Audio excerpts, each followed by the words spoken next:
जय हिंद एवरीवन। मैं पंकज कुमार। इस वीडियो में हम लोग लिपिड मेटाबॉलिज्म की शुरुआत करेंगे। ये लिपिड मेटाबॉलिज्म का एक लंबा सा वीडियो चलेगा। इसमें से करीबन 4 लेक्चर्स हम लोग देखेंगे और 4 लेक्चर्स में हम लोग समझेंगे कि लिपिड का मेटाबॉलिज्म कैसे होता है। आज की वीडियो में हम लोग समझेंगे कि लिपिड किस फॉर्म में हमारी बॉडी में स्टोर होगा या फिर प्लांट में किस फॉर्म में स्टोर हो सकते हैं और किस तरह से हम लोग खाने में से, अपने फूड में से किस तरह से लिपिड को डाइजेस्ट करेंगे और फिर कैसे एब्जॉर्ब करेंगे। ये 2 चीजें अभी हम लोग पढ़ेंगे। ठीक है, तो ये पहला पार्ट है। दूसरा पार्ट जल्दी ही आ जाएगा और आपका लाइक शेयर कमेंट बहुत ही जरूरी है। ये मुझे पुश करता है कि मैं और भी ज्यादा हार्ड वर्क करूं और इनफैक्ट मैं करता भी हूं। तो आपका लाइक शेयर कमेंट से मुझे बहुत ही ज्यादा एनर्जी मिलेगी ताकि मैं और अच्छे से इसको बढ़ाऊं। शुरू करते हैं लिपिड मेटाबॉलिज्म का पहला वीडियो। क्या है मिसेस? ठीक है, आप देखो। तो हम लोगों को समझना है कि लिपिड एक्चुअल में है क्या। तो लिपिड एक मॉलिक्यूल है जो इनसॉल्युबल होता है। ठीक है, इनसॉल्युबल इन वाटर, है ना। ये वाटर में सॉल्युबल नहीं होता है। तो फिर अब इनसॉल्युबल होता है वाटर में, तो अगर हम लोग इसको तोड़ना चाहते हैं किस चीजों में टूटेगा, तो एक्चुअली इसका जो छोटा यूनिट होगा वो TAG है, ट्राइएसाइल ग्लिसरॉल। ठीक है, ट्राइएसाइल ग्लिसरॉल है, ये इसका छोटा यूनिट है। अब हम लोग इंपॉर्टेंट बात यहाँ पे मैं नोटिस करवा दे रहा हूँ आपको कि अगर आप सिर्फ डाइजेशन ऑफ लिपिड देखना चाहते हो तो थोड़ा सा आप वीडियो को फॉरवर्ड करके आगे देख लो। ठीक है, अब हम लोग देखते हैं कि लिपिड जो ट्राइएसाइल ग्लिसरॉल है, इसमें लिपिड का जो सिंथेसिस होगा, TAG का जो सिंथेसिस होगा वो कैसे होगा। ठीक, एक्चुअल में लिपिड जो मॉलिक्यूल है इसके कितने टाइप्स है, कैसे हमारे मेम्ब्रेन में होता है, उसके लिए एक सेपरेट वीडियो बनेगी। तो आप लोग सिर्फ इसमें लिपिड इस सेशन में, ये जो वीडियोस बनने वाली इसमें लिपिड मेटाबॉलिज्म देखने वाले। तो लेट्स बिगिन।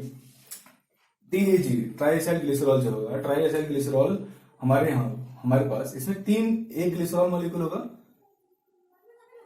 ग्लिसरॉल होगा। ठीक है, एक ग्लिसरॉल होगा और इसमें 3 फैटी एसिड है।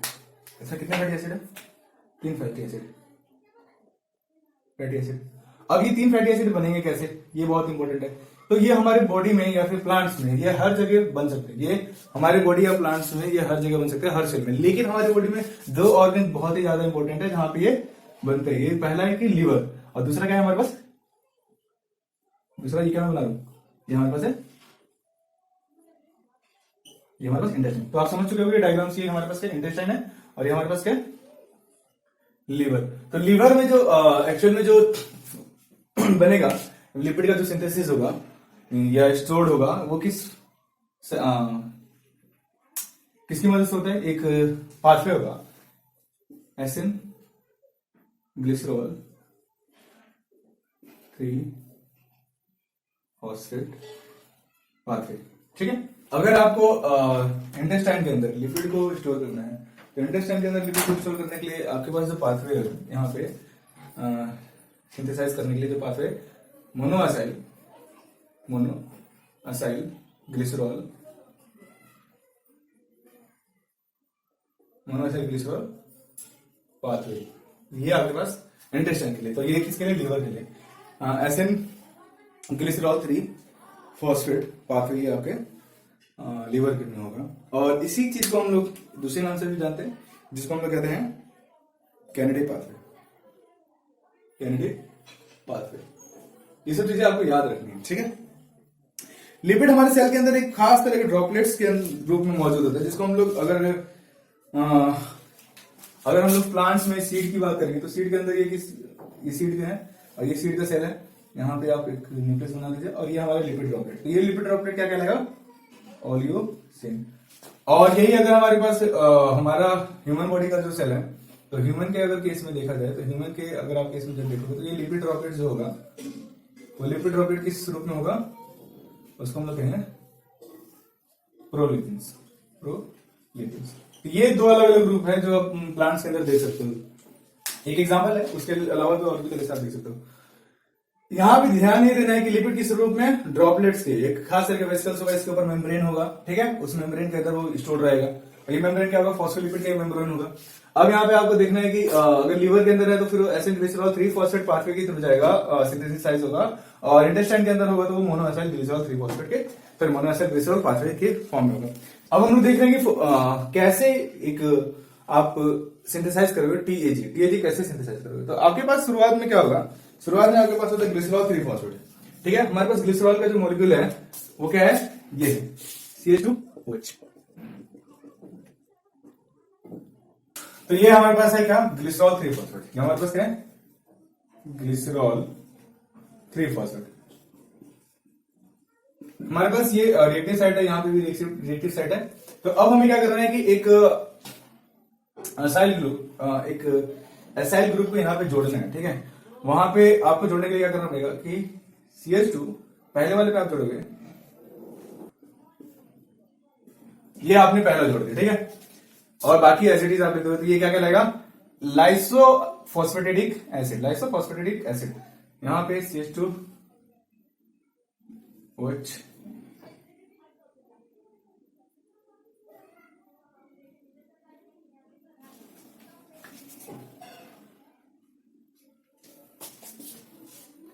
फिर यहां पे आप क्या लिखोगे, CH2OP। तो ये चीज आपने यहां पे जोड़ दी।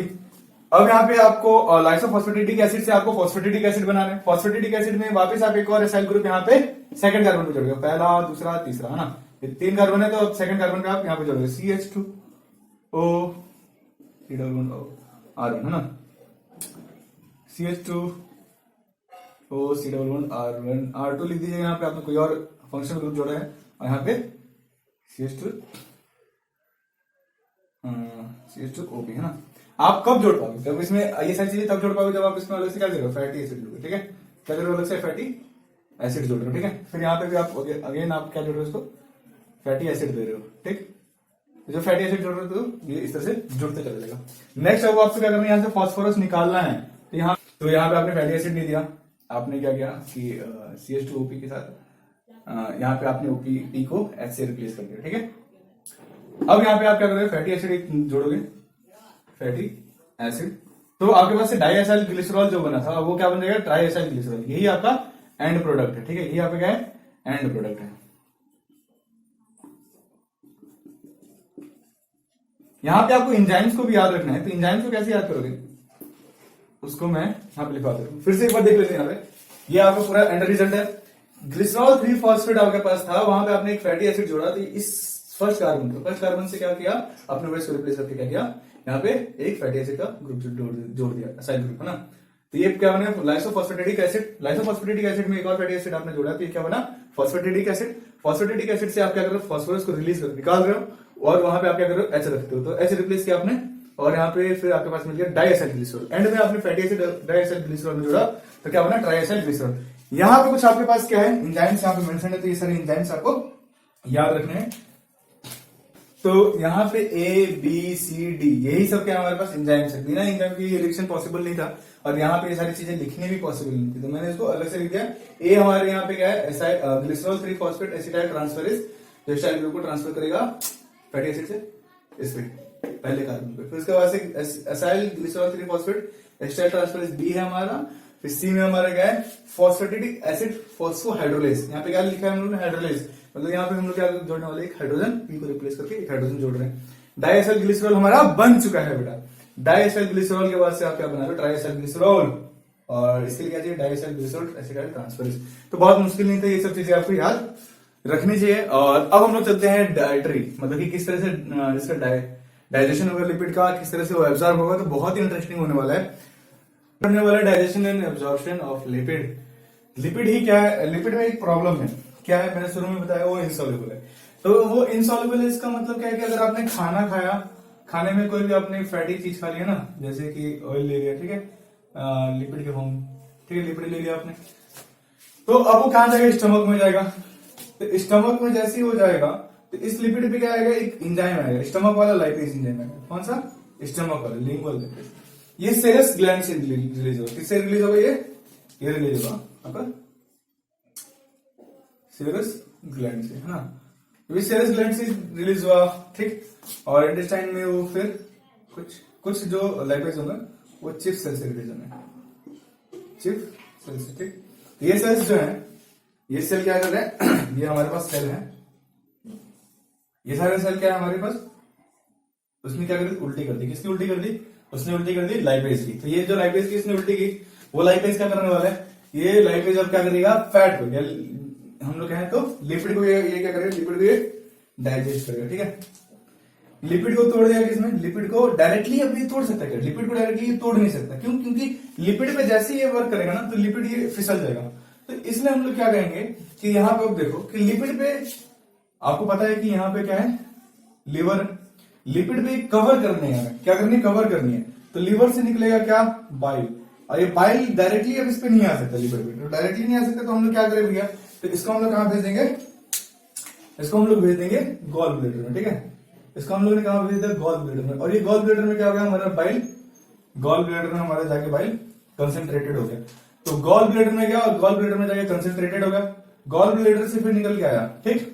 और गॉल ब्लैडर से जब निकल के आया तो हमारे पास वो क्या हो गया, इस तरह से उसने मिसल्स बना दिया। क्या है, ये हमारा लिपिड मॉलिक्यूल है। इस लिपिड मॉलिक्यूल पे उसने क्या किया, बाइल ने एक डाइवेलेंट आयन होगा, ठीक है। इस पे मतलब इस पे दो चीजें समझने वाली कि जो अंदर वाला जो पार्ट है इसका, लिपिड का ये जो टेल, यहाँ पे मिसल्स का टेल देख रहे हो, ये क्या है, नॉन पोलर है। इसका जो हेड क्या है, पोलर है। तो हेड का पोलर होने की वजह से क्या होगा कि वो क्या होगा, किसी भी वाटर मॉलिक्यूल के साथ ऐसे चिपक सकता है, ठीक। किसी भी वाटर मॉलिक्यूल के साथ ऐसे चिपक जाएगा, ठीक। तो ये हमारा क्या है, ये हमारा मिसल्स हो गया, ठीक है। ये हमारा मिसल्स हो गया। तो अब मिसल्स क्या होगा, अब मिसल्स में हम लोग ये लाइपेज एंजाइम डालेंगे। लाइपेज एंजाइम जैसे मिसल्स पे डालेंगे तो वो लिपिड क्या हो जाएगा, लिपिड अब ब्रेक हो जाएगा, किसमें, लिपिड हो जाएगा ब्रेक हमारा, ये टूट जाएगा दो चीजों में।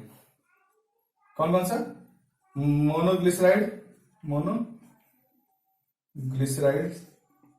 एंड डाइग्लिसराइड्स, ये चीजों में टूट जाएगी। कुछ लिपिड बच जाएंगे और कुछ लिपिड बच के कहां चले जाएंगे, इंटेस्टाइन में, और वहां पे भी लाइपेज एंजाइम आएगा। कहां से, यहाँ पे जो लाइपेज एंजाइम आएगा वो एंजाइम आने वाला है हमारा, बहुत ही सिंपल जवाब आपका होना चाहिए, कहां से आएगा वो यहाँ पे आएगा पैंक्रियाज से। कहां से आएगा, पैंक्रियाज से। तो अब मैं यहाँ पे क्या जोड़ रहा हूं, एक लीफ लाइक स्ट्रक्चर बना दे रहे हैं। और ये जो लीफ लाइक स्ट्रक्चर है, ये जो लीफ लाइक स्ट्रक्चर है वो क्या बनाएगा, ये हमारा लीफ लाइक स्ट्रक्चर, ये हमारा क्या हो गया, पैंक्रियाज। तो पैंक्रियाज से भी क्या निकलेगा, पैंक्रियाज से भी आपका, पैंक्रियाज से निकलेगा आपका लिपिड, लाइपेज एंजाइम, ठीक है। और ये जो लाइपेज एंजाइम है वो कहां जाएगा, इंटेस्टाइन।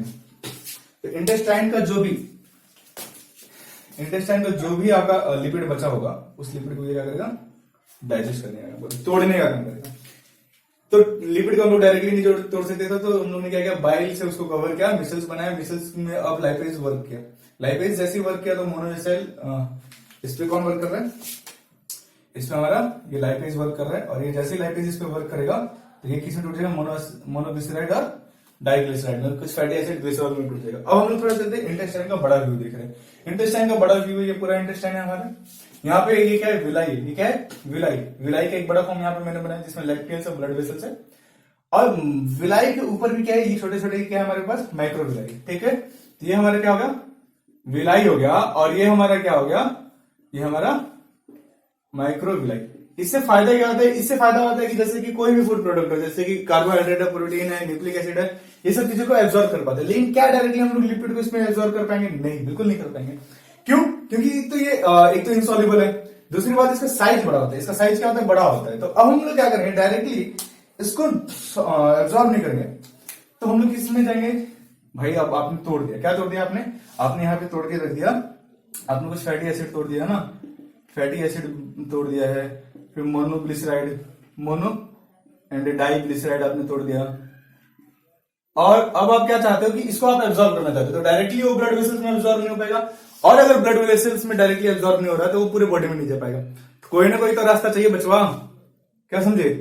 तो there is a way by which it can be absorb, है ना। यहाँ पे खास करके तरीका जिसके द्वारा ये एब्जॉर्ब होगा, ये जाएगा म्यूकोसा सेल में, म्यूकोसा सेल में जाएगा। और म्यूकोसा सेल में ये क्या होगा, ये सब जुड़ेंगे, ये सारी चीजें क्या जुड़ेंगे, ये सारी चीजें हमारे पास जुड़ेंगी। तो आप क्या करते हैं, इसको म्यूकोसा सेल में आपने भेज दिया। म्यूकोसा सेल में आपको पता है कि यहाँ पे तो न्यूक्लियस हो गई भाई, न्यूक्लियस बना दिया। और साथ साथ इसके पास क्या होगा, एंडोप्लाज्मिक रेटिकुलम, ठीक है। तो एंडोप्लाज्मिक रेटिकुलम होगा। और क्या होगा भैया, जो हमारे काम की चीजें, ठीक है, वो हमारे पास एक गोल्गी बॉडी है। तो यहाँ पे ये क्या होगा कि एंडोप्लाज्मिक रेटिकुलम में जाएगा, फिर एंडोप्लाज्मिक रेटिकुलम से कहां जाएगा, गोल्गी बॉडी में। तो यहाँ पे क्या होगा, आपको पता है कि गोल्गी बॉडी या गोल्गी बॉडी पैकेजिंग का काम करते हैं। एंडोप्लाज्मिक रेटिकुलम लिपिड लिपिड के साथ प्रोटीन जोड़ेगा, ठीक है। तो अब आप क्या कर रहे हो कि इन दोनों ऑर्गेनल के थ्रू आप इसको क्या कर रहे हो, वापिस जोड़ दोगे। तो वापिस आपने जोड़ के क्या बना दिया, इसमें आपने भेज दिया इसको, ठीक है। फिर इसमें भेज दिया, और किसमें भेज दिया आपने, इसमें भेज दिया। यहाँ पे आपने क्या किया, इसमें आपने प्रोटीन जोड़ा, क्या जोड़ा, प्रोटीन को, सॉरी इसमें आपने प्रोटीन जोड़ा, और यहाँ पे आपने क्या किया, यहाँ पे आपने पैकेज किया, है ना, पैकेज कर दिया, प्रोटीन यहाँ पे जोड़ा, एपो प्रोटीन आप जोड़ोगे, और वापिस फैटी एसिड, मोनोग्लिसराइड, ये सब क्या हो जाएंगे, जुड़ के वापस क्या बना देंगे, ट्राइएसाइल ग्लिसरॉल। वापस आपने क्या बना दिया, ट्राइएसाइल ग्लिसरॉल। लेकिन क्या इस ट्राइएसाइल ग्लिसरॉल में सिर्फ यही सब चीजें या फिर कुछ और भी आपने जोड़ा है, तो इसमें आपने क्या जोड़ा है, इसमें आपने जोड़ दिया कोलेस्ट्रॉल, इसमें आपने क्या जोड़ा है, कोलेस्ट्रॉल जोड़ा, ठीक है। और क्या जोड़ा आपने, इसमें एपो प्रोटीन जोड़ा, एपो प्रोटीन, आपने इसमें एपो प्रोटीन जोड़ा, तो ये सारी चीजें आपने जोड़ी। तो अब फाइनली ये जो बन के निकला, ये हमारे पास जो बन के निकला, ये क्या है, ये हमारा काइलोमाइक्रोन है। ये क्या है हमारा काइलोमाइक्रोन। काइलोमाइक्रोन बड़ा मॉलिक्यूल है, तो डायरेक्टली अब हम उसको क्या ब्लड में नहीं भेज सकते, तो कहां भेजेंगे हम लोग, यहाँ पे लैक्टियल्स में भेजेंगे। किसमें भेजेंगे, तो ये जो हमारा काइलोमाइक्रोन है, ये काइलोमाइक्रोन अब कहां चला जाएगा, इसको आप सिंपली एक गाड़ी में शिफ्ट कर दो, और ये हमारी गाड़ी होगी, है ना, हेलीकॉप्टर, ठीक है, ये हेलीकॉप्टर हो गया, हेलीकॉप्टर क्या हो गया, उड़ के चलेगा, मगर हेलीकॉप्टर नहीं है, बट ये क्या आ रहा है कि काइलोमाइक्रोन्स क्या है, डायरेक्टली कहां चले जाएंगे, लैक्टियल्स में। अब लैक्टियल्स के बाद से कहां चले जाएंगे, लैक्टियल्स से फिर शिफ्ट कर जाएंगे किसमें, आराम से ब्लड वेसल्स में, ठीक। ब्लड वेसल्स में क्या होगा, ब्लड वेसल्स में वो किस रूप में जाएंगे, तो जैसे वो ब्लड वेसल्स में जाएंगे, तो ब्लड वेसल्स को अगर मैं दिखाऊं यहाँ पे, तो ब्लड वेसल्स के में वो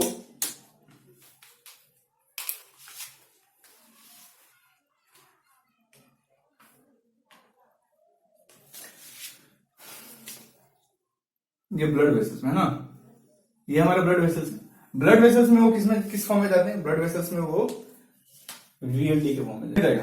तो ब्लड में किस रूप में जाएगा, वेरी लो डेंसिटी लिपिड में जाएगा। वेरी लो डेंसिटी लिपिड के बाद पे अगर लाइपेज वर्क कर रहे हैं तो फिर वो इंटरमीडिएट डेंसिटी लिपिड बन जाता है, और इसके बाद भी कुछ उसके बचे, जैसे कोलेस्ट्रॉल हो गया, एपोप्रोटीन हो गया, वो इकट्ठा होने लग जाता है ना। तो अगर इस इंटरमीडिएट डेंसिटी लिपिड पे हिपैटिक लाइपेज जो लीवर से निकला है, ठीक है, जो लीवर से है, अगर वो वर्क करने वाला है तो फिर वो बन जाएगा लो डेंसिटी लिपिड, ठीक है। लो डेंसिटी लिपिड बन के फिर वो क्या हो जाएगा, डायरेक्टली एब्जॉर्ब हो जाएगा किसमें, 70% आपका किसमें एब्जॉर्ब हो सकता है, लिवर में, बाकी 30% आपका किसमें एब्जॉर्ब हो सकता है, किसी सेल्स में, ठीक है। 30% में हो सकता है कि वो इंटेस्टाइन में भी जाके एब्जॉर्ब हो जाए। तो ये सारी चीजें थी digestion and absorption of lipid के बारे में। कभी कभी यहाँ पे लिपिड डायरेक्टली टूट नहीं पाता यहाँ पे, और यहाँ पे ब्लड में ही क्या होगा, वो स्टोर हो जाए। जैसे कोलेस्ट्रॉल, आपने बैड कोलेस्ट्रॉल सुना होगा, तो बैड कोलेस्ट्रॉल वो एब्जॉर्ब भी नहीं हो पाता, तो यहाँ पे क्या हो जाएगा, इकट्ठा होने लगेगा, और जैसे ही इकट्ठा होने लगेगा तो हमारे पास क्या होगा, ब्लड का फ्लो क्या होगा, रुक जाएगा, ब्लड का फ्लो रुक जाएगा, तो बीपी क्या हो जाने लगेगी, बढ़ने लगेगी। इसी से हमें हार्ट स्ट्रोक आ सकते हैं, या फिर ब्लड प्रेशर बहुत बढ़ने की वजह से अलग अलग तरह के ऑर्गन्स हमारे अफेक्ट हो सकते हैं। तो ये इंपॉर्टेंट चीज है, तो ये चीज आपको समझनी थी कि ब्लड में वो किसी फॉर्म में जाएगा। दिस इज ऑल अबाउट क्या, डाइजेशन ऑफ लिपिड। अगर इसमें कोई भी चीज आपको कुछ पूछना है, नहीं समझ में आई, तो आप डायरेक्टली मुझे कमेंट करके पूछ सकते हो, और इससे रिलेटेड हम लोग क्वेश्चंस करेंगे, लेकिन 2-4 इसके लेक्चर्स हो जाने दो, तो हम लोग इससे रिलेटेड कुछ क्वेश्चंस भी करेंगे। Thanks for watching.